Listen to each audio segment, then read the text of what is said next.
Nia was known in the village of Ikumba not for her voice, because she rarely used it, but for the silence she wore like a second skin.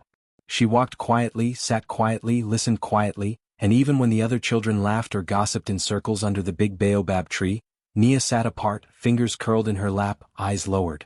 Her silence wasn't shyness. It was survival. The kind that grows like roots around a secret pain. She lived with her stepfather, Bako, a man who was once respected but had long since slipped into something darker. The village called him a seer, a spirit walker, though some whispered, which when they thought no one could hear. Bako spoke often to things no one could see, burned herbs that made the air thick and dizzying, and drew symbols on the floor with white chalk and goat's blood. Her mother had died years ago, too many for Nia to count clearly, leaving only hazy memories of a soft voice and warm arms. After her death, Bako changed. Or perhaps he had always been that way, and her mother had simply shielded Nia from the worst. With her gone, there was no one left to stand between Nia and whatever darkness Bako served. He lived in a large compound at the edge of the forest, surrounded by shrines and stone idols with cracked faces. Animals avoided the place. Even the village dogs, known to wander far, never set foot past Bako's gate. At night, Nia would hear chanting, low and guttural, from his sacred room, and she would wrap herself in a thin cloth and pretend to sleep, praying he wouldn't call her. But one night he did. The sky was heavy with clouds, the moon a pale slash behind them. Rain threatened but held its breath. Bako entered her room without knocking, holding a wooden bowl filled with a thick, dark liquid that smelled of rot and something burnt. His eyes glowed with something unnatural, and he said only one thing: "The spirits have chosen you." Nia froze. Her mouth opened, but no words came. She was dragged, barefoot, across the courtyard, past statues that seemed to watch her with hollow eyes, into the sacred room. The air inside was suffocating, smoke hung thick and the floor was slick with old blood. Animal bones hung from the rafters, clinking like wind chimes. Bako chanted as he dipped his hands into the bowl and smeared the liquid across her face. Her heart thudded like a trapped bird.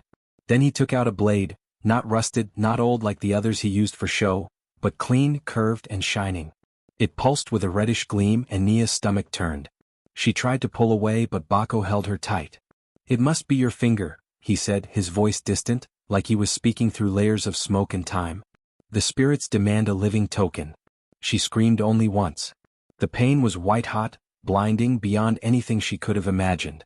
Her finger, her right index, was gone before her mind could even register it. Blood gushed thick and fast. Bako chanted louder. Her body slumped, darkness swelling in the corners of her vision. She thought she was dying. She hoped she was. But she didn't die. When she awoke, she was alone on the floor of the sacred room. The blade was gone. So was Bako. Her hand was wrapped in dirty cloth, and the bleeding had stopped, though the pain throbbed like a warning drum. She couldn't move at first. Her body felt cold and heavy, as though all the warmth had leaked from her with the blood. She stayed like that for what felt like hours. Her mind drifted in and out. Memories came in flashes. Her mother's face, her laughter, the stories she used to tell at night about warriors and clever girls who outwitted monsters. Nia clung to them like rope in a storm. When she finally managed to sit up, her hand felt like it was on fire. She unwrapped the cloth and saw the wound, raw, ugly, and missing a part of her forever. But it was more than pain that made her tremble. It was fury. A slow, creeping thing that began in her belly and moved through her chest like smoke. He had taken a part of her. Not just physically. Something deeper. Something sacred. And he had done it without remorse. That night she didn't cry. She stared into the dying embers of the sacred room's fire and made a vow without speaking a word. She would make him regret it. She didn't know how or when or even if she could, but the vow settled deep in her bones. It was the first time in years she had felt something stronger than fear. The village noticed the bandaged hand the next day, but no one asked. They had learned long ago not to question Bako's household. They saw her eyes, though, harder, darker, and some turned away when she passed. The children didn't taunt her anymore. Something about her had changed. Bako acted as if nothing had happened. He smiled at the elders, offered incense to the ancestors, and walked through the market like a man at peace. But Nia watched him, and sometimes she caught him glancing at her with unease. Perhaps he sensed the shift. Perhaps he'd expected her to wither, to break. But she didn't. Over the following days, Nia began to visit the sacred room at night when Bako slept. She studied the symbols, the herbs, the idols. She didn't know what she was looking for, only that knowledge had once belonged to him, and now she needed to take it for herself. The blade was nowhere to be found. But something else had remained. In a hidden corner behind a curtain of bone necklaces, she discovered a small clay pot with strange carvings. Inside was a scroll, old and brittle. She couldn't read all the symbols, but some of them she recognized. Her stepfather had painted them on her skin the night he took her finger. One in particular stood out. She traced it again and again with her left hand. One night as she sat studying the scroll, her wound began to burn. Not just ache but truly burn, as though the skin was being torn open all over again. She gasped and dropped the scroll. The pain intensified, but along with it came a vision. Flashes of a dark forest, a woman in white with no face and a voice. It wasn't speaking a language Nia understood, but she felt the words inside her skull. The next morning her hand was different. The skin around the wound had darkened, but not with infection. It was marked, faintly glowing with the same symbol she had traced. And when she touched it, something stirred within her. Power. Raw and terrifying. Nia didn't understand what was happening, but she no longer cared. Whatever had awakened in her, whatever that ritual had unlocked, it hadn't gone as Bako planned. He had taken her finger thinking it would serve the spirits. But they had chosen her instead. Bako noticed the mark. That same day he watched her more closely. One night he tried to enter her room with the blade again, but this time she was ready. She didn't attack him, yet, but she let him see the mark. His eyes widened in fear and he backed away. For the first time Bako feared her. The tables had begun to turn. And Nia, silent and broken no more, was not going to stop until she understood what had been done to her, and how to use it to make him pay. Nia's life, already a silent thing, became even quieter in the days that followed the ritual. Her stepfather, Bako, continued with his rituals, but now there was a subtle shift in the way he looked at her, both fearful and calculating. He treated her as though she were something beyond his control, as though the blade he had used to sever a part of her had somehow released something he couldn't fully understand. The village watched, but they said nothing. They saw the change in her, the mark on her hand, the quiet rage that now simmered just beneath the surface, but they didn't ask. They didn't speak. Fear had long taken root in their hearts. Bako had always been a man of power, a man whose practices were not to be questioned. To speak against him was to invite a darkness that no one in Ikamba had the courage to face. So they said nothing. They averted their eyes whenever Nia passed, pretending to ignore the fact that she walked with a missing finger, pretending not to see the strange glow in her eyes that suggested she was no longer the same girl who had once kept to herself. But Nia saw them. She saw the way they looked at her with pity and fear. She felt the whispers that followed her wherever she went, even if they weren't spoken aloud. Her missing finger, once an insignificant part of her, became the village's symbol of her shame. The mark of a girl who had been broken by her stepfather's dark magic. They didn't see her as a survivor. They saw only the absence of her finger and the quiet, broken girl who lived with the feared Bako. She hated them for it. She hated the way they treated her as if she were less than whole. But it wasn't their judgment that hurt her most. It was the feeling of helplessness she couldn't escape. She had always been quiet, but now she was becoming invisible. Her body had been violated in ways she couldn't explain, and no one would speak of it. No one would even look her in the eyes. She was alone in her suffering. But Nia had long learned that silence could be powerful. She had no voice, but her actions would speak louder than any words ever could. She would not allow Bako or anyone else to define her by the brokenness they saw. If the villagers wished to see shame in her, then they would be the ones to suffer for it, not her. In the solitude of her room, Nia began to teach herself how to do the things she had once watched others do without thinking. She had always been ambidextrous, capable of using both hands for simple tasks. But now she forced herself to do everything with her left hand. Everything that had once come easily to her was now a challenge. Drawing, writing, even eating, all became exercises in perseverance. With each stroke of the pen, with each movement of her fingers, she felt herself growing stronger. It wasn't just her hand that was learning to adapt, it was her mind as well. Every mistake, every struggle was a reminder that she could survive this. She could learn to thrive in the face of pain. At first, the letters she wrote were clumsy, her handwriting uneven and jagged. But with time the movements became more fluid. The words, though slow, began to make sense, filling the pages with her thoughts she'd never dared speak aloud. She wrote about the pain, the frustration, and the overwhelming silence that wrapped around her like a suffocating blanket. She wrote about her hatred for the way the villagers had abandoned her, for the way her stepfather had violated her.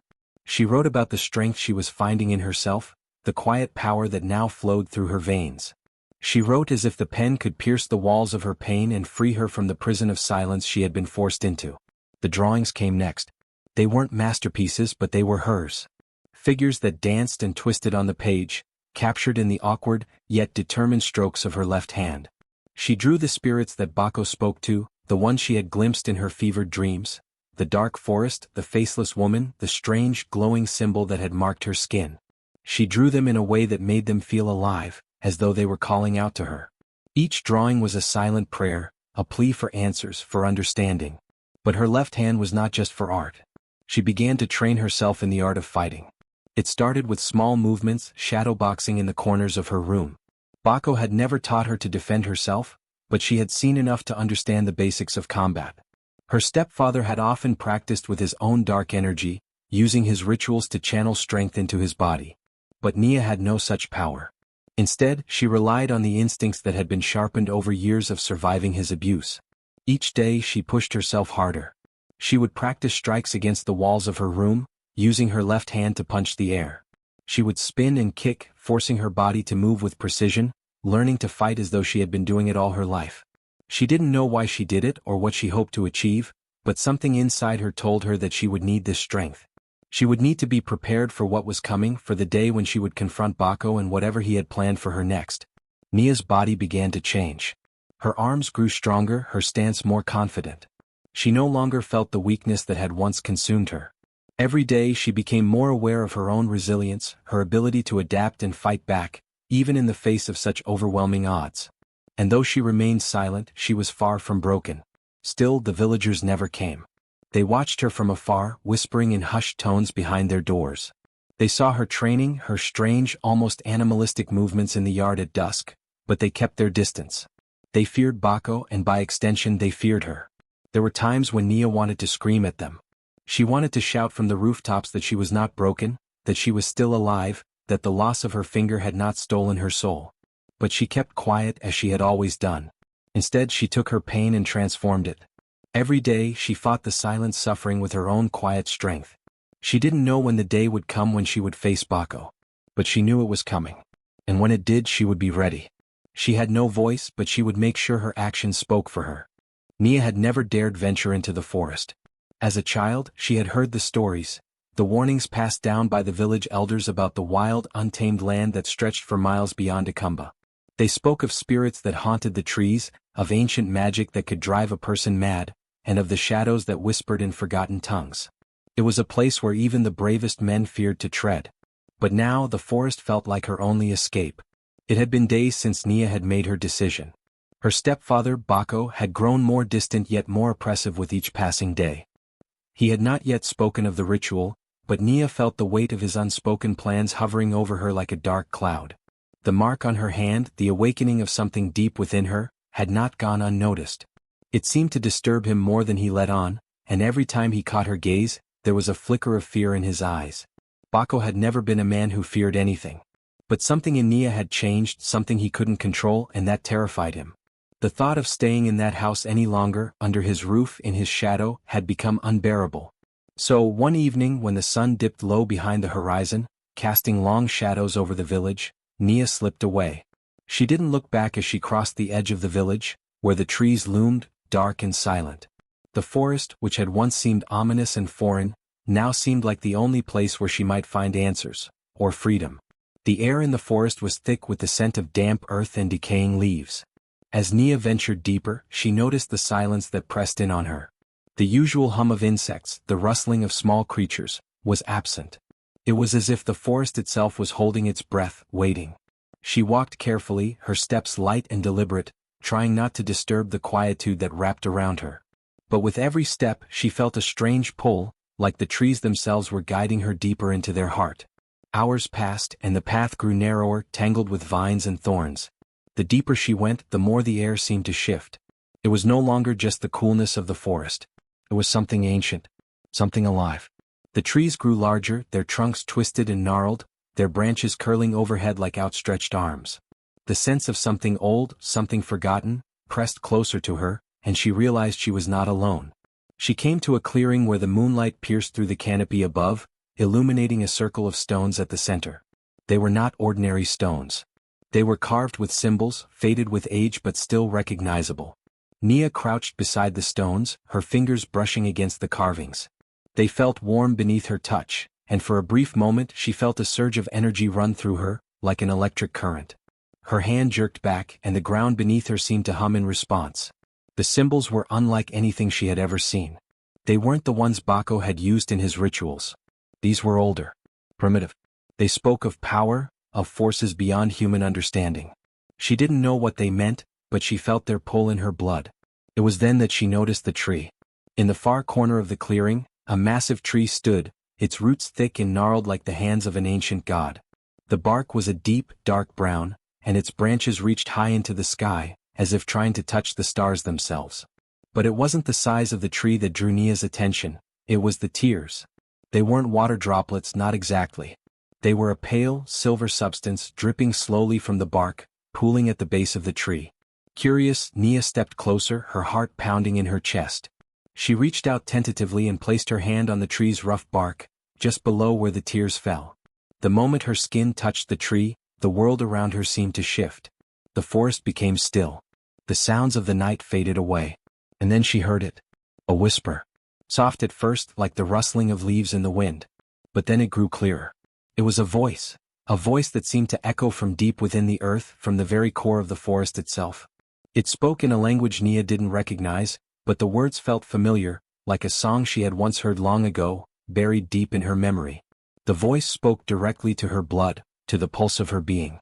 It wasn't just a voice, it was an invitation. Nia's heart raced.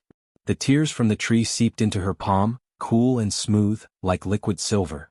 She gasped as a wave of warmth washed over her, filling her body with a sensation that was both foreign and exhilarating. Her fingers tingled, the sensation moving up her arm and into her chest, spreading through her body like fire and ice in equal measure. It was as if something within her was waking, stretching, reaching for the surface. The tree seemed to pulse with energy, and for a moment, Nia thought she might lose herself in it. But she didn't. Instead, she felt something shift inside her. A connection. She didn't understand it, but she knew it was real. The blood in her veins seemed to quicken, and the world around her became more vivid, more alive. It was as if she had tapped into something ancient, something that had been buried within her for as long as she could remember. The whispering voice grew louder, and then in an instant, everything stopped. The energy that had surged through her body abruptly cut off, and Nia stumbled back from the tree, gasping for air. Her hand burned with a strange heat, and the mark on her finger, where the ritual had severed her flesh, seemed to pulse in time with her heartbeat. The forest around her returned to its natural state, the quiet hum of life resuming as if nothing had happened. But Nia knew it had. The magic, the power, it had been inside her all along, dormant, waiting for the right moment to awaken. She didn't know how or why the tree had responded to her, but she felt a strange certainty that this was no accident. The forest had chosen her. It had answered the call she hadn't even realized she had been sending out. Nia took a deep breath and stepped away from the tree. She was no longer the same girl who had entered the forest. Something within her had shifted, something powerful, something dangerous. And she could feel it in the depths of her blood, thrumming like a heartbeat, calling her to something greater. As she turned to leave, she cast one last glance at the tree. Its branches stretched high above her, the silver tears still dripping from its bark. And though she could not yet understand what it all meant, she knew one thing for certain. This was only the beginning. The forest had given her a gift, and with it, a burden she was not yet ready to bear. But she would. She would learn to wield the power that had awoken within her. And when the time came, she would return to face Bako, armed with the strength of the forest and the magic of her blood. Nia's discovery of the power in her left hand was not a sudden revelation. It was more of a gradual understanding, like a seed quietly sprouting beneath the surface of her soul. After her time in the forest, she knew something had changed. The strange connection she had felt, the pulse of energy within her, had awakened a force that seemed to emanate from her very blood. But it wasn't until that first night by the fire that she truly realized the depth of what had been stirred within her. It was a cold evening, the air sharp and crisp as the wind swept through the trees. Nia had gathered wood from the forest and built a small fire, just enough to warm herself as she sat on the ground, her back resting against a large stone. Her thoughts wandered as the flames flickered before her, casting long shadows across the clearing. She thought of her stepfather, Bako, and the cruel ritual that had severed a part of her, her finger, her connection to her past, to her mother. The anger that had festered in her heart for so long began to rise again, but this time, there was something different about it. It wasn't just the bitterness of betrayal. It was the fire within her, the spark that seemed to have ignited ever since she touched the weeping tree in the forest. She reached out, her left hand hovering over the flames, and a strange thing happened. The fire seemed to respond to her presence, as though it could sense the power within her. The flames flickered more intensely, as if dancing to a rhythm she couldn't yet understand. Nia pulled her hand back, startled by the sudden warmth that spread through her fingers. She wasn't touching the fire, but it felt as though she had. Curious, she extended her hand again, this time moving it in slow, deliberate motions. The fire responded, bending and swirling in ways that seemed impossible. She wasn't controlling it, not consciously, but there was a connection, a bond between her hand and the flames that felt natural, as if it had always been there. The fire didn't burn her. Instead, it felt like an extension of herself, a manifestation of something deep within her that was now free. Her breath caught in her throat. She could feel it. The power that had been awakened in her blood, the same energy that had surged through her when she touched the tree, was now flowing through her left hand, channeled into the fire. She moved her hand again and the flames responded, growing brighter, wilder, as if they were alive. Nia's heart raced. This was more than just the magic of the forest. This was something ancient, something primal, that had been sealed away waiting to be released. And now it was alive within her.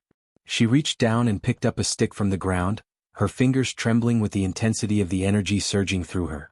She held it above the fire and began to draw. The stick's tip traced an intricate symbol in the air, a swirling pattern of lines and curves that seemed to come from nowhere.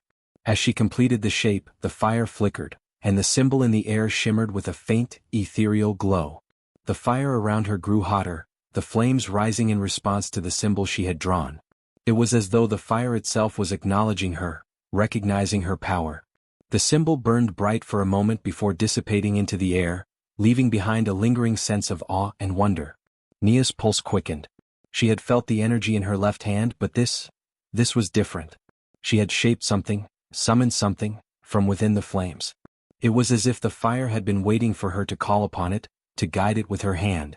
She lowered her hand, her fingers still tingling from the experience. A soft whisper echoed through the clearing, so quiet that at first, Nia wasn't sure if she had imagined it. "He took your blood," the voice whispered. "You must take back your name." The words chilled her to the bone, though they were not spoken with malice. There was a sadness to them, a sorrow that resonated deep within her. Nia's heart clenched as she looked around the clearing, but she saw no one. The whisper had come from nowhere, and yet, it felt so real, so close. She stood slowly, feeling the power still humming through her left hand. It was as though the flames had burned away a veil that had obscured her understanding of herself. The power that had been awakened within her was no longer a mystery. It was a part of her now, a force that she could control, a flame that burned in her blood. Nia took a deep breath and stared into the fire, the flames flickering in response to her gaze. She didn't know what the voice meant by taking back her name, but she knew one thing for certain. The power in her left hand had a purpose. It wasn't just a gift, it was a call to action. The spirits of the forest, the magic that had been dormant for so long, had chosen her to wield it. And now she would learn how to master it. As the fire crackled, Nia made a silent vow. She would find out what the voice had meant. She would uncover the secrets of her blood, the power that flowed within her veins, and she would take back what had been taken from her. The ritual had severed her body, but it had not broken her spirit. The power in her left hand would be the key to unlocking her past, and her future. The days that followed were filled with intense training. Nia began experimenting with the power in her left hand, learning to control it, to channel it into different forms. The fire responded to her movements, becoming a tool she could manipulate, shaping it into symbols, patterns, and even small bursts of flame. The more she practiced, the more she understood that her left hand was not just an extension of herself. It was a conduit for the magic that flowed through her blood. But it wasn't just the fire that she could control. She discovered that the symbols she drew, whether in the air, in the dirt, or on the ground, had a life of their own. When she traced certain patterns, they seemed to come alive, glowing with an ethereal light. Some symbols summoned gusts of wind, while others created vibrations in the earth beneath her feet. She realized that the magic within her was not limited to one element. It was vast and limitless, waiting for her to discover its full potential. Yet even as Nia explored the depth of her abilities, A sense of urgency began to settle in her heart. The voice, the whisper that had called her, had warned her about taking back her name. What did that mean? What had been stolen from her, and how would she reclaim it? There were no answers yet, but Nia was no longer afraid of the unknown. She knew that her path was fraught with danger, but she also knew that she had the strength to face whatever came her way. The magic in her left hand was proof of that. She was no longer just a victim of her stepfather's cruel rituals. She was something more, something powerful, something that could reshape her future. And when the time came, she would face Bako again, not as the broken girl he had once tried to destroy, but as a force of nature ready to reclaim her name, her blood, and the power that was rightfully hers. The festival was a time of celebration in the village of Ikamba, a sacred occasion when the people came together to honor the spirits of the land and the ancestors who watched over them. It was a time for music, dancing, and feasting, a time when even the most solemn of villagers allowed themselves to laugh and sing. The air was thick with the smell of roasting meats, the sound of drums beating in rhythmic unison, and the voices of the villagers singing songs that had been passed down through generations. But for Nia this night was different. The festival, which had once filled her with joy, now filled her with a quiet determination. She had not come to celebrate. She had come to confront the man who had tried to destroy her, her stepfather, Bako. The night was darker than usual, the moon barely visible behind a veil of clouds. Nia had arrived just before sunset, cloaked and hooded, her face hidden from the world. She had not returned to the village in months, and in that time she had changed. The forest had changed her. The magic that coursed through her veins, the fire that burned within her left hand, had made her stronger, more powerful. She was no longer the frightened girl who had fled her stepfather's home. She was something else now. Bako stood at the center of the village, the guest of honor as always. His tall, imposing figure was draped in ceremonial robes, his face expressionless as he surveyed the crowd. His reputation as a feared spiritualist had grown over the years, and tonight, he was the center of attention, the subject of whispered awe and fear. The villagers adored him, though few knew the true nature of his practices. He had always been a man who walked the line between reverence and terror, but tonight he stood tall, the people's admiration pouring over him like an invisible cloak. Nia stood among the crowd, her heart thudding in her chest. She could feel the weight of her presence, the tension that hung in the air. No one recognized her at first. She had made sure of that. Her hooded cloak concealed her figure, and the villagers had long since forgotten the quiet girl who had once lived in Bako's house.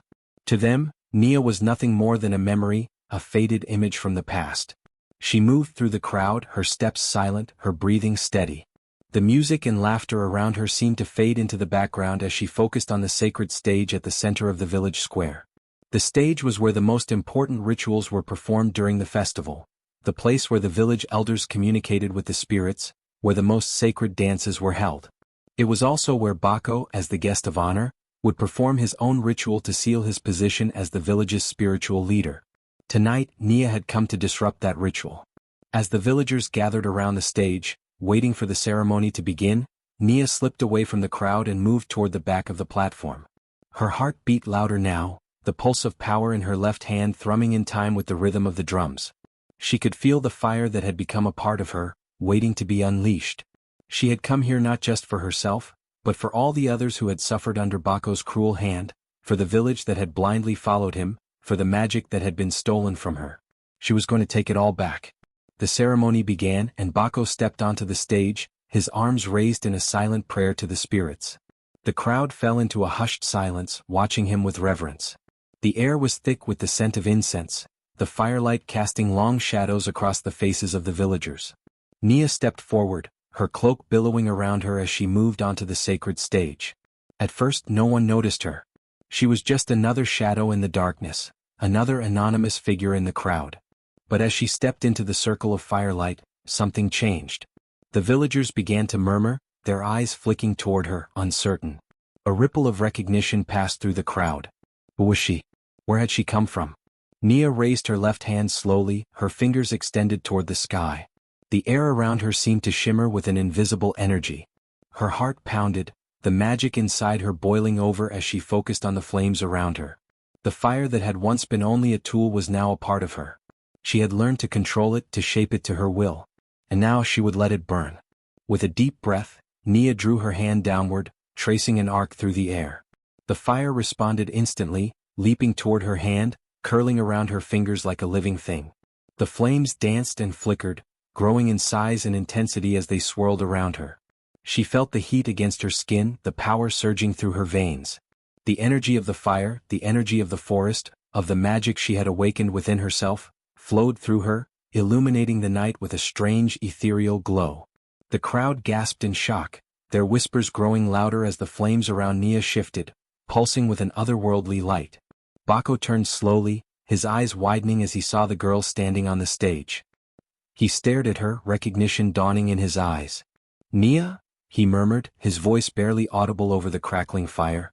The crowd fell into stunned silence as Nia lowered her hand, the flames dissipating into the air. Her hood had fallen back during the display, revealing her face to the villagers.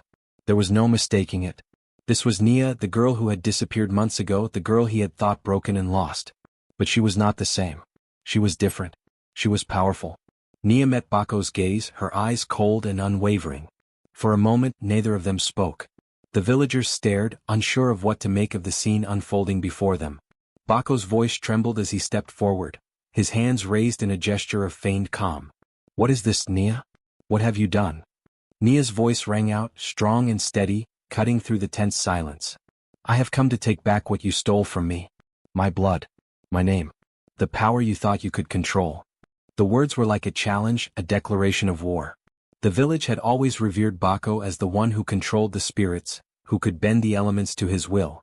But now, standing before him, was a girl who had learned to control something far older, far more dangerous than he could ever comprehend.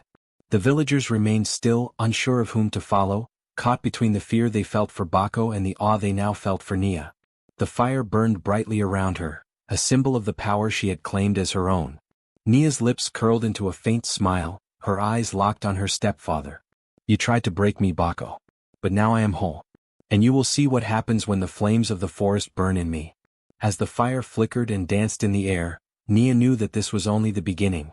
The village had witnessed her power tonight, but there was more to come. She would take back her name, her strength, and her future. And nothing, not even Bako, would stand in her way. The night air was thick with tension, as though the very sky itself held its breath, waiting for something monumental to unfold. Nia stood at the center of the sacred stage, her heart pounding in her chest, her left hand still tingling with the power she had learned to control. The village around her was frozen in place, unsure whether they were witnessing a miracle or a curse, unable to comprehend the power they were seeing, and yet unable to look away. Her stepfather, Bako, stood just a few feet away, his eyes wide with disbelief. He had known this day would come, though he could never have predicted the form it would take. His hands trembled slightly as he clenched them into fists, his face twisted into a mask of both fear and defiance. The villagers, too, were on edge, their murmurs rising and falling in a tidal rhythm, each of them uncertain of what they were witnessing. Nia had come to confront Bako, the man who had once claimed dominion over her life. But now, as she stood before him, she was not the broken girl who had once lived in his shadow. No, she was something more, something different. She was a force of nature, a manifestation of the magic that flowed through her veins, and tonight she would reclaim what he had stolen from her. Her eyes locked onto Bako's, the man who had once been a father to her, though he had long since lost that right. He stood before her, his body trembling, his expression filled with a mixture of anger and dread. "You think you can undo what I have done to you?" Bako's voice was rough, but there was an undercurrent of fear that even he could not conceal. "You think this power, this magic, can save you?" Nia did not answer him right away. Instead, she raised her left hand, the one that had been untouched by the ritual, the one that now pulsed with the energy of the forest. The crowd fell silent, every eye locked onto her as the flames around her seemed to grow in intensity, casting long flickering shadows that danced across the faces of the villagers. The air hummed with the power she had learned to command, a power born not from the rituals Bako had used to control her, but from the ancient magic that ran through her blood. Slowly, Nia began to trace a symbol in the air, her fingers moving with deliberate grace. The symbol shimmered as her hand passed through the air, leaving behind a trail of glowing light. The crowd gasped in unison as the shape took form, a complex pattern of interlocking lines and curves that seemed to twist and writhe in midair as though alive. Bako took a step back, his eyes widening with shock and realization. "No," he whispered, his voice barely audible above the growing hum of the air around them. "Not that. Not the fingerless spell. The villagers who had always looked to Bako for guidance, were now looking to Nia in a mixture of awe and fear. They had never seen magic like this. Magic that seemed to reach beyond the boundaries of their understanding, beyond the rituals they had been taught to revere. The symbol Nia had drawn in the air began to glow brighter, pulsing with an inner light that seemed to draw power from the very earth beneath them. She paused for a moment, letting the energy build, feeling the connection between herself and the ancient forces that now flowed through her. This was no ordinary spell. This was a curse meant for those who stole blood, who preyed upon the innocent for their own gain. The fingerless spell was a dark incantation, one that had been lost to the village for generations. It was a spell of revenge, a curse cast upon those who dared to take the blood of another for their own purposes. And it was a spell that only someone who had been marked by the ritual could wield. Nia's left hand moved again, this time tracing another symbol, a circular shape, one that closed the pattern she had begun. As she completed the symbol, the air around her crackled with energy, and the ground beneath her feet seemed to tremble. The flames around her surged higher, their light now casting eerie, elongated shadows across the village square. Bako's expression shifted from defiance to panic. He took another step back, his hands raised in a futile attempt to ward off the magic that was already in motion. "Stop this, Nia," he shouted, his voice raw with fear. "You don't know what you're doing. You can't control it." But Nia was beyond his pleading. She had suffered at his hands for too long, and now, it was time for him to face the consequences of his actions. The power within her surged, and the symbols in the air began to twist and pulse, growing brighter with each passing second. "You took my blood," Nia said softly, her voice carrying across the square, cutting through the tension like a knife. "You stole my life from me. And now I take it back." With that, Nia completed the final stroke of the symbol, and the air around her seemed to explode with energy. A shockwave of power radiated outward, sending the villagers stumbling backward, their eyes wide with terror as they felt the magic washing over them. The flames surged higher, the fire now a wall of heat and light that seemed to warp the very air around them. Bako cried out in pain, his hands reaching out as if trying to shield himself from an invisible force. But it was too late. The curse had been cast. The fingerless spell was a curse that sought not to kill but to drain. It stripped away the strength of those who had taken what was not theirs, leaving them weakened and broken. It took the very essence of a person's life force, feeding off their guilt and their blood. And for Bako, the spiritualist who had once thought himself invincible, it was a punishment he could never have anticipated. Nia watched as Bako staggered, his body trembling as if he were being drained of his very life. His face contorted in pain, his eyes wild with terror as he fell to his knees. The villagers watched in silence, unable to speak or move, as the man who had once been their leader was brought to his knees by the very curse he had once feared. Nia's heart did not soften as she looked down at him. She felt no pity, no remorse. She had been broken, but now she was whole again. And she would not allow Bako to escape the consequences of his cruelty. The glow of the symbols in the air began to fade, but the fire around Nia remained strong, its light illuminating her face as she stood tall, her left hand still outstretched, the magic now flowing through her veins in perfect harmony. Bako collapsed to the ground, his body shaking uncontrollably, his strength gone. His breath came in ragged gasps as he tried to crawl toward Nia, his hands reaching out in a final desperate plea. But Nia did not move. She stood where she was, her gaze unwavering, her heart steady as the curse took its toll on him. "You took my blood," she repeated, her voice low but firm. "And now you will see what it means to steal from me." The fire around her flickered and dimmed, and with it, the curse began to release its grip on Bako. But it was not over. Nia knew that the power she had wielded tonight was not just a symbol of revenge. It was a warning. A warning that the magic of the forest, of the ancestors, of the spirits, was not something to be taken lightly. And Bako had learned that lesson the hard way. As the last vestiges of the spell faded into the night, Nia turned her back on the man who had once held power over her, leaving him broken on the ground. The villagers watched in stunned silence as she walked away, the glow of her left hand still lingering in the air. She had confronted her stepfather, cast the curse, and taken back what he had stolen. But her journey was far from over. There was more magic to uncover, more strength to claim, and more to learn about the power that flowed through her veins. The village would remember this night, not just for the curse that had been cast, but for the girl who had learned to wield the fire and reclaim her own fate.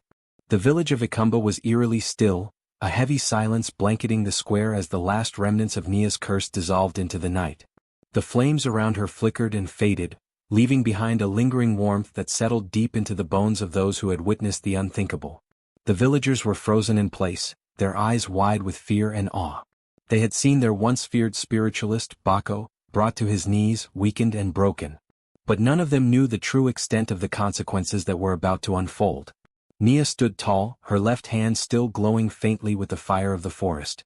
She felt the power within her, the energy that had surged through her like a river breaking free of its dam. She had cast the curse. She had reclaimed what was hers. And yet there was more to do. Bako's punishment was not over. In fact, it had only just begun.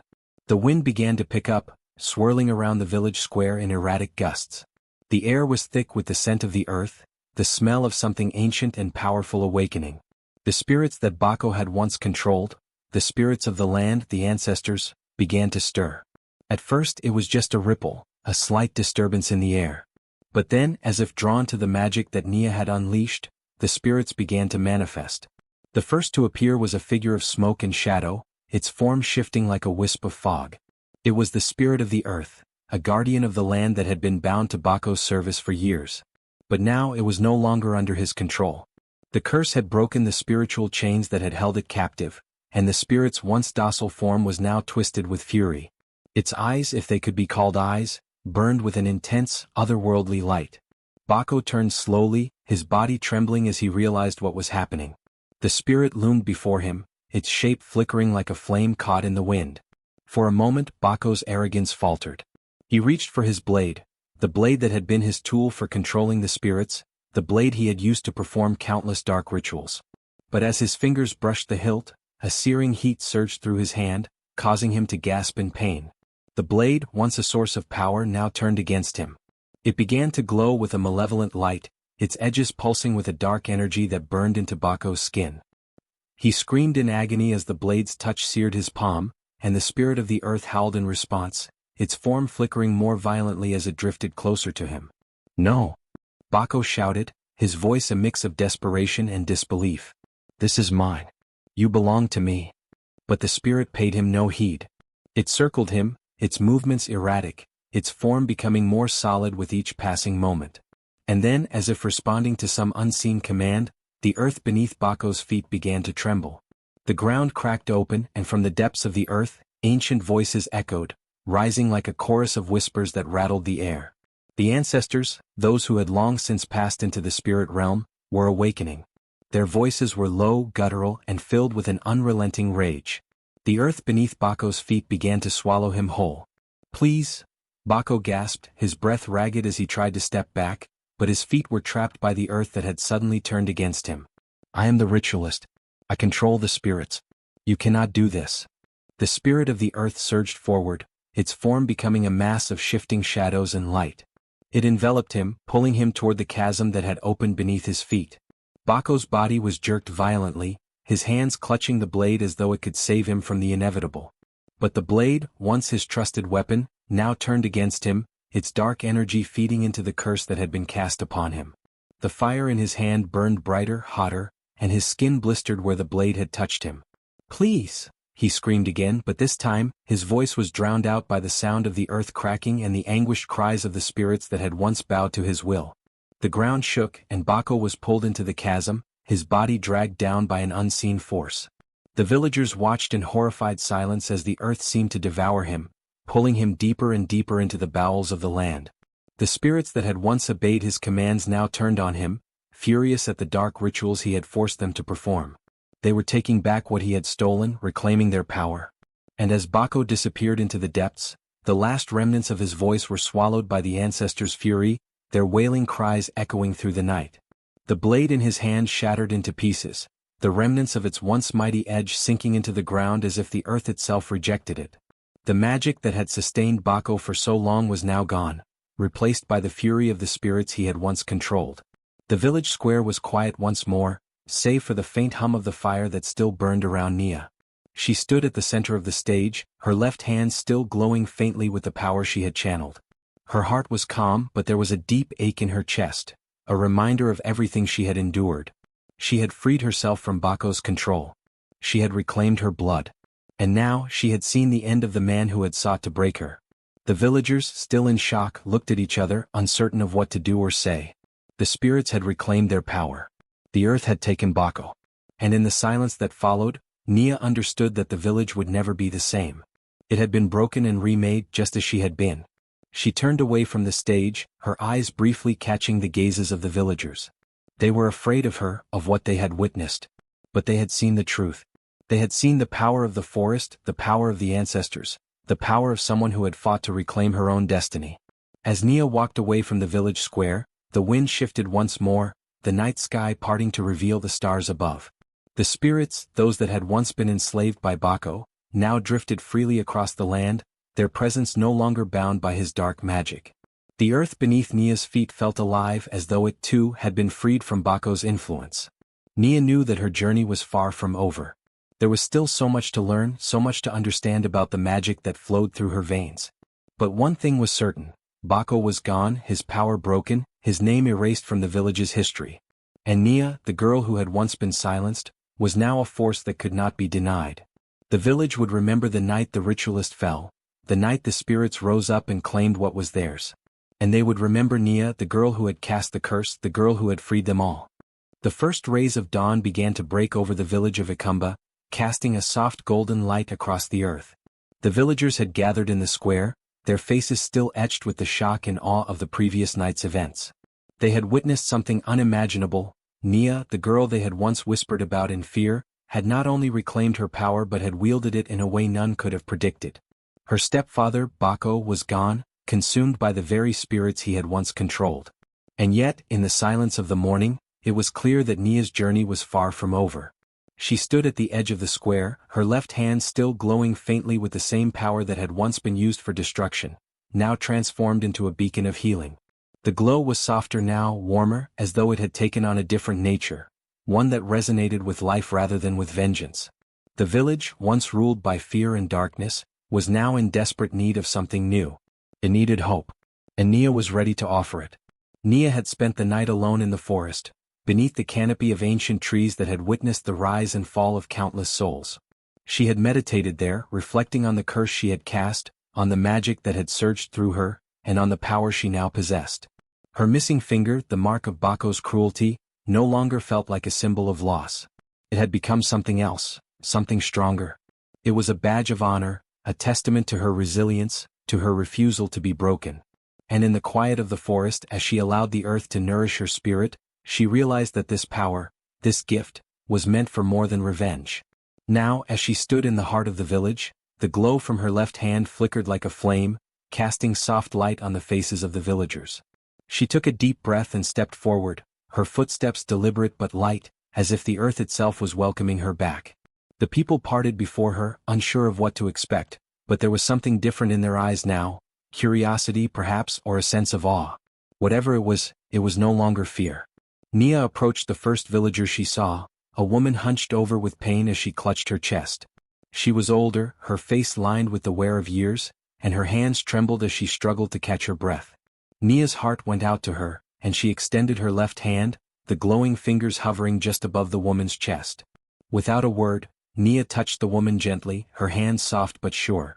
As the warmth of her power flowed into the woman's body, a faint pulse of light rippled from her fingertips, spreading into the woman's chest. The woman gasped, her breath coming more easily as the pain in her chest began to ease. Nia felt the energy flowing through her, a steady current that healed what had been broken. The woman's eyes widened and she took a slow, steady breath, her hands no longer trembling. "Thank you," the woman whispered, her voice thick with emotion. Nia smiled gently, though her heart ached with the weight of everything that had brought her to this moment. "It is not me," she said softly. "It is the earth, the spirits. I am merely a vessel." But the villagers didn't see it that way. They saw Nia, the girl who had once been a victim, now standing before them as something greater. She had the power to heal, to restore, to bless them. And in that moment, the village began to see her as their savior, not their destroyer. Nia moved through the village, offering her touch to those in need. A child with a fever, lying on a mat in her home, was the next to feel the warmth of her hand. Nia knelt beside the child, her left hand resting on the small forehead, and with each passing second the child's breathing slowed and steadied. The fever broke, the flush of sickness draining from the child's cheeks as the fever melted away. The villagers watched in awe as Nia moved from person to person, her power not used to wreak havoc but to heal. Her missing finger, once a symbol of her stepfather's cruelty, had become a symbol of her strength. It was a reminder that even in the face of suffering and darkness, there was light. She had learned that the true power of the spirits was not in destruction, but in restoration. Her journey had taught her that magic, when used with love and purpose, could heal even the deepest wounds. As the day wore on, Nia continued to work her magic. She visited the farms that lay on the outskirts of the village, where crops had withered and died under the weight of a harsh season. With a simple touch of her left hand, the earth seemed to stir beneath her fingers. Crops that had once been barren now sprouted new shoots, their green leaves unfurling as though they had never known drought. The farmers who had feared the coming harvest would be lost, now marveled as the earth began to yield once more. But it wasn't just the crops that flourished. The very soil seemed to breathe with new life, the ground soft and rich with vitality. The air felt lighter, as if the spirits of the land were rejoicing in the healing that Nia had brought. As she walked, the village itself seemed to transform, a place once marked by fear and loss now blossoming with renewal. As the sun began to set, casting a warm golden glow over the village, Nia found herself standing near the center of the square once again. The villagers had gathered, watching her with a mix of reverence and gratitude. She could see the change in their eyes now, not fear, not doubt, but admiration. They no longer saw her as the girl who had been cursed, who had suffered at the hands of her stepfather. They saw her as someone who had overcome, someone who had learned to wield her power not for destruction, but for healing. Nia raised her left hand, the faint glow casting a soft light over the gathering.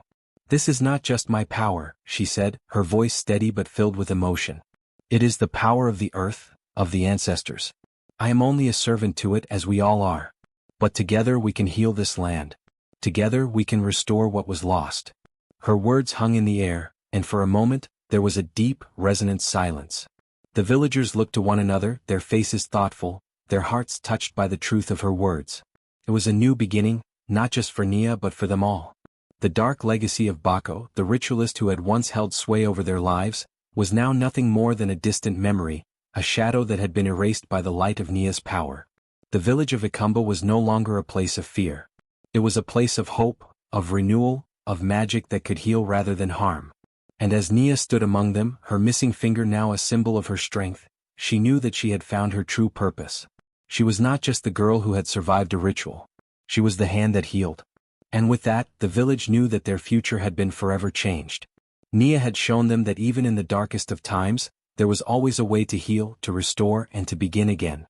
At the edge of Ikumba, where the forest shadow met the open fields, a small shrine stood, a simple structure made of stone and wood, yet it held a weight far greater than its modest appearance suggested. It was built in Nia's honor, a place where the village could come to give thanks, seek blessings, and find solace in the magic she had brought to them. And buried beneath the shrine, beneath the soil that nourished the life around it, was the bone of her missing finger, the symbol of her suffering and triumph. The tree that grew nearby had always been there, its roots deep within the earth, its branches reaching high into the sky. But since the shrine was built, the tree had taken on a new life of its own. Every night, as the moon rose high above the horizon, the tree seemed to come alive, its bark shimmering with an ethereal glow, as though the moonlight itself had infused the tree with a magic all its own. The villagers called it the moonlit tree, for it was under the moon's watchful gaze that its true power was revealed. Women from all over the village and even from neighboring villages made pilgrimages to the shrine. They would arrive at dusk, carrying bundles of flowers, woven baskets, and incense to offer at the foot of the moonlit tree. They would kneel, their heads bowed in prayer, seeking the strength to face their struggles, to heal their wounds, to carry the burdens of their lives with grace.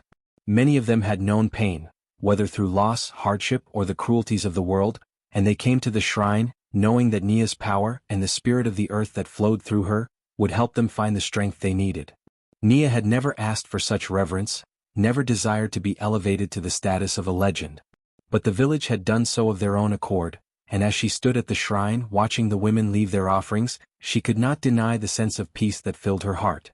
The pain of her past, the years of suffering in silence, had all led to this moment, the moment where her strength had not only healed her, but had now become a source of healing for others.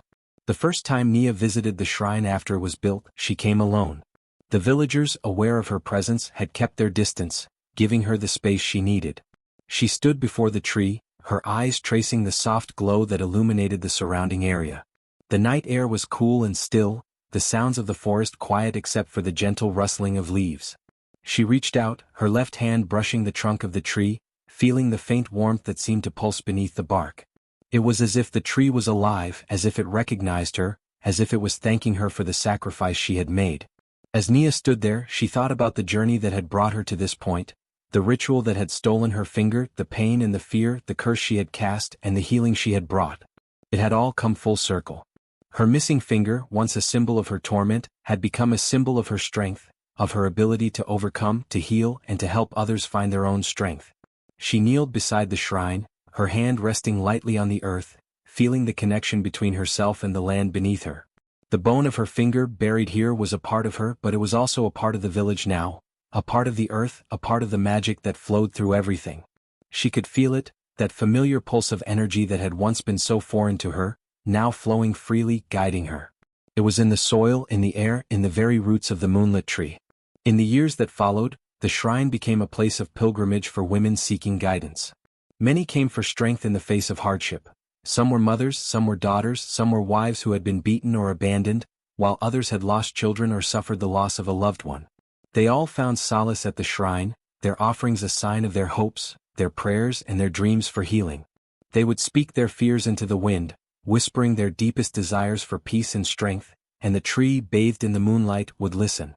There was a woman named Adama who came to the shrine often.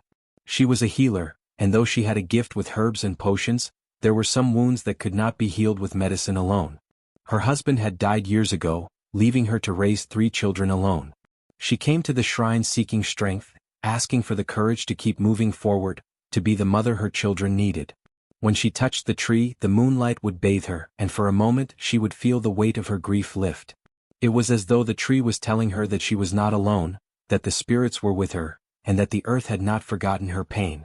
And then there was Marembi, a young woman who had been married to a cruel man. He had taken away her voice, forcing her to live in silence, much like Nia had lived in the shadows of her stepfather. Marembi came to the shrine on the darkest nights, when the moon was hidden behind clouds, and there she would kneel and place her hands upon the earth. It was in those moments, when the silence was deafening, that she could feel something stir within her, a quiet strength that had long been dormant. The tree, glowing faintly under the moon's light, seemed to speak to her, reminding her that even in silence there was power. Each woman who visited the shrine carried with her a piece of the village's soul. And each night, as the moon climbed higher, the glow of the moonlit tree grew brighter, its light reaching into the hearts of those who sought solace.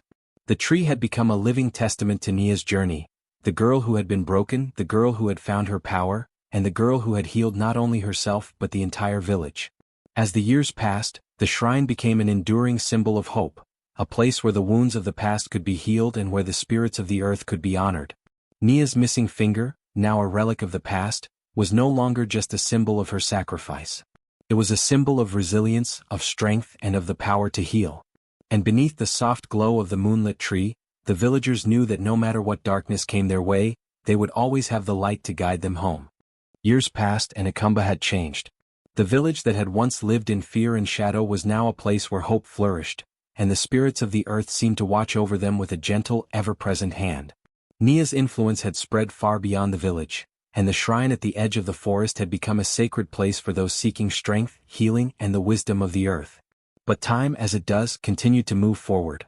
New generations were born, and the stories of Nia, the girl who had healed a village with a missing finger, became legends, whispered on the winds, passed down by the elders. Yet, as with all legends, the details began to fade, and new faces appeared who had never known the hardship Nia had faced. One such face belonged to a young girl named Amina. Amina was a quiet child, with big eyes and a curiosity that often led her into places where she shouldn't be. She was beloved by the villagers, known for her infectious laughter and her kind heart. But one day as she played near the river, an accident occurred. A stone rolled loose from the edge, sending a cascade of rocks tumbling down the hillside. One struck Amina's hand and in an instant her life changed. The young girl lost her hand and with it her sense of self.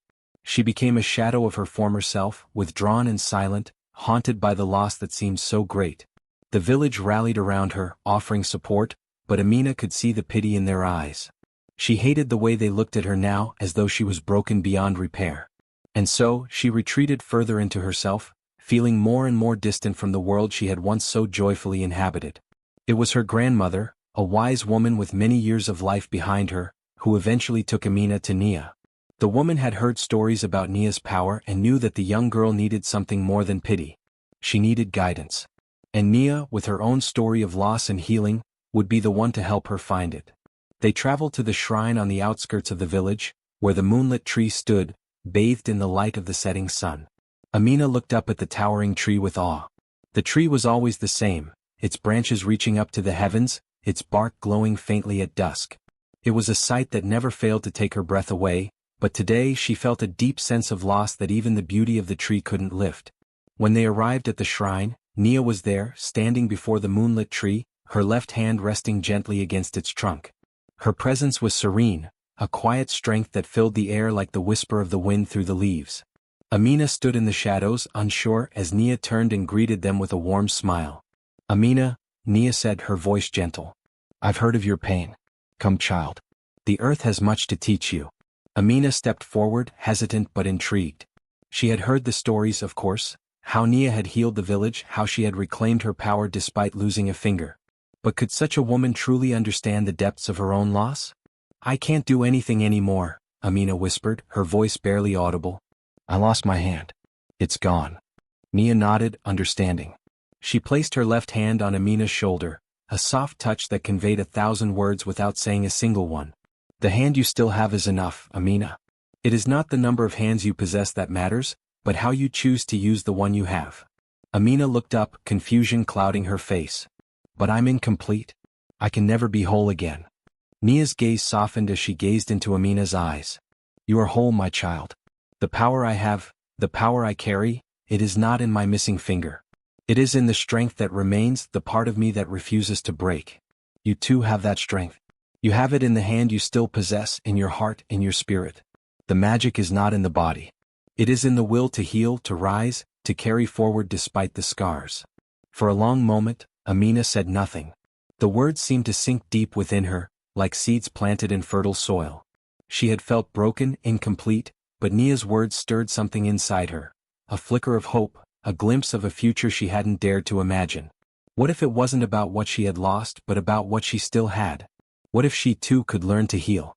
Nia smiled and gently took Amina's remaining hand, guiding it to the base of the moonlit tree. "Let the tree teach you," she said softly. "Feel the earth, the power that flows through it. It is in you, Amina. It always has been." Amina closed her eyes, feeling the warmth of Nia's touch, the strength in her voice. She placed her hand against the tree's bark, her fingers trembling. At first nothing happened. The world seemed still, the wind holding its breath. But then, ever so faintly, Amina felt it, the pulse of energy, warm and steady, as though the earth itself was calling to her, whispering its ancient secrets. The tree responded to her touch, the bark glowing softly beneath her hand. She gasped, her heart racing. "I can feel it," she whispered. "The power." Nia nodded, her expression soft. "It is not the hand you have lost, Amina. It is the hand you still possess and the heart that guides it. The magic is inside you." From that day forward, Amina's life began to change. The villagers watched in awe as she too began to learn the art of healing, of magic, using the power in her left hand. She learned to trace symbols in the air, to call upon the spirits, and to heal wounds with a touch, just as Nia had done before her. Over time, she became a healer in her own right, carrying forward the lineage of left-handed legends that Nia had unknowingly begun. And so, the village of Ikumba saw the birth of a new tradition, one rooted in the understanding that magic was not in perfection or wholeness, but in the strength of the spirit to rise, to overcome, and to use the gifts one still possessed. The hand that had once seemed a curse became a symbol of strength, and Amina, like Nia before her, became a beacon of hope for those who thought they had lost everything. As the moon rose high above the village, casting its light upon the tree that had witnessed so many journeys, the villagers knew that this new lineage of magic would endure for generations to come, passed down through the left-handed healers who carried the earth's power in their hearts, just as Nia had.